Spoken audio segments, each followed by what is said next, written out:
Tonight's town hall will address Rock Island County public safety, why one official is less than optimistic about the sales tax vote. Plus, why crews are tearing up some streets and sidewalks in downtown Rock Island and how long that'll last. WHBF is local for you. This is Local 4 News this morning.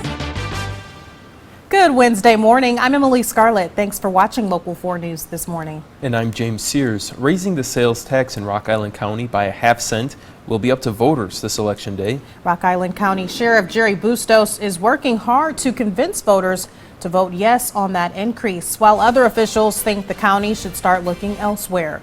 Local 4's Greta Patrick joins us now in our newsroom. Greta, is there anyone at the county level who's against the sales tax increase?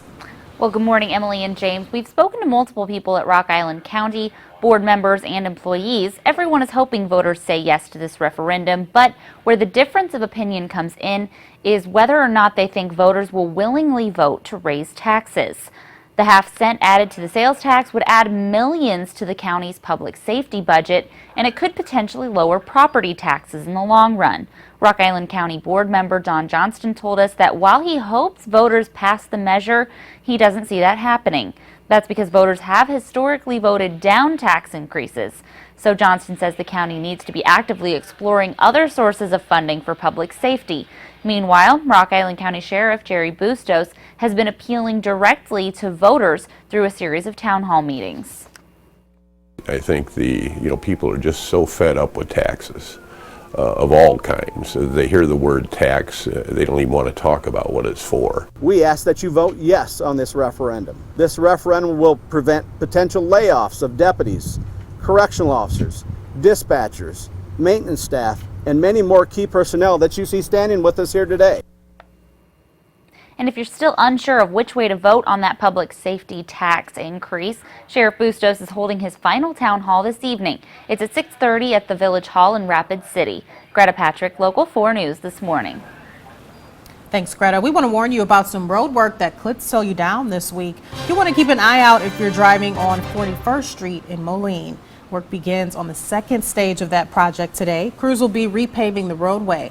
That means southbound lanes will be shut down beginning at 8 this morning. That's from just north of Pine Ridge Court to 38th Avenue. Northbound traffic will not be affected. And watch out for a lane closure over the next couple of days on I-88 in Hillsdale. A westbound lane will be closed on the bridge over Zuma Creek. That's while workers perform bridge joint repairs. The work is expected to wrap up by 3 o'clock tomorrow afternoon.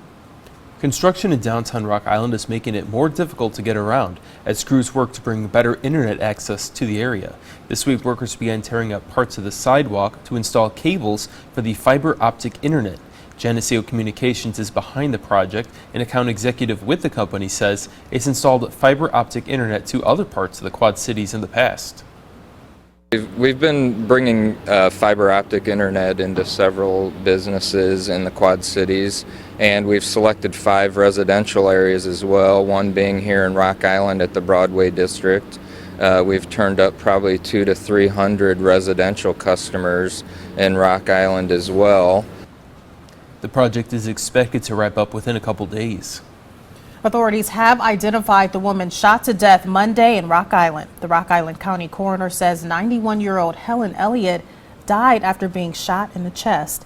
It happened at a home on 20th Avenue and 39th Street. Police found Elliott dead and another person wounded. That person was taken to the hospital.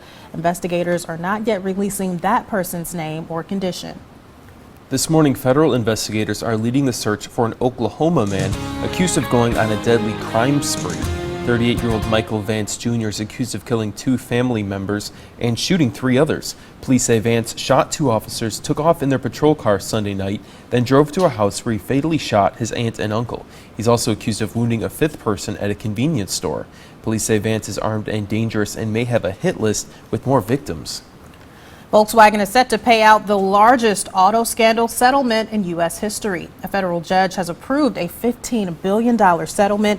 It comes about a year after Volkswagen admitted it rigged software in 11 million vehicles worldwide to dodge emission standards. VW owners can get cash payments between $5,100 and $10,000 each for returning their vehicles. 475,000 owners can start getting those buybacks as soon as next week. Well, excitement and tension hit the extreme last night for every Cubs fan around the world. Definitely reached the Quad Cities. Fans were glued to TVs as the team played in its first World Series in 71 years. It's a fan base that spans generations. Local 4's Carrie Keene explains how being a Chicago fan is a tradition for all ages.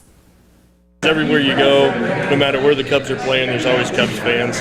Like us or not, we're everywhere. Those Cubs fans are well known throughout the MLB for their undying loyalty.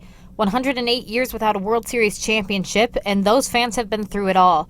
The Cubs are in the middle of their first World Series in 71 years, and for some, it's been a long time coming. When my wife and I got married, we moved to Chicago. That's where I got started with the Cubs.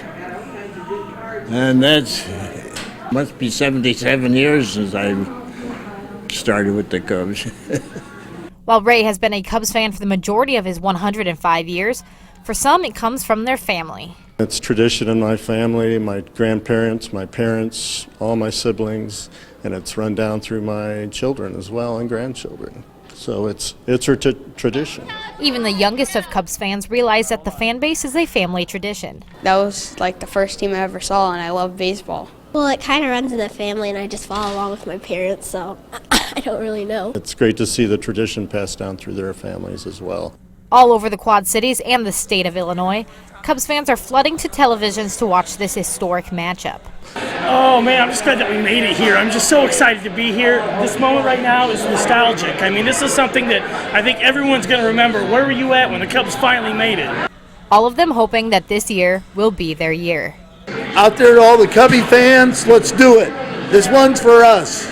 Carrie Keene, Local 4 News.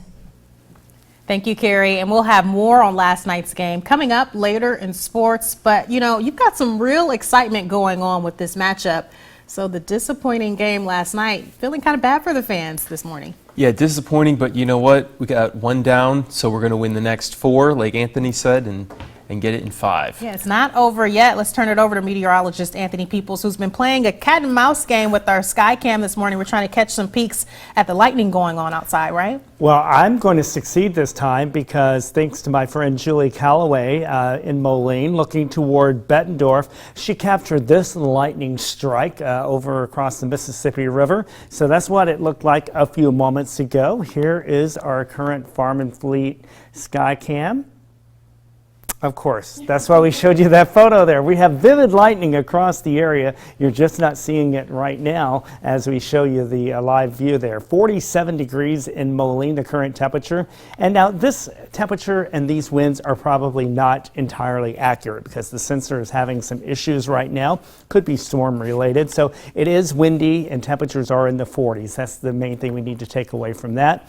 We do have heavy rain falling from our northern hometowns, now moving into the metro area.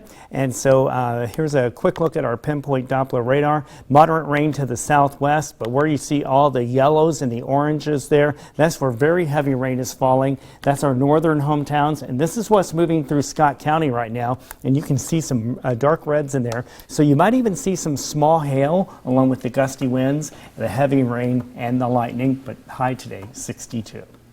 All right, we're all in for a soaking today. Yeah, at least for the morning hours. As we get through the afternoon, it'll become more scattered, and these showers and storms are heading toward Cleveland, too. So if you're a Cubs fan, you probably already know that they've moved up the game 1 hour tonight and trying to get in as much of the game as they can before the rain moves in. All right, good to know. Thank you, Anthony.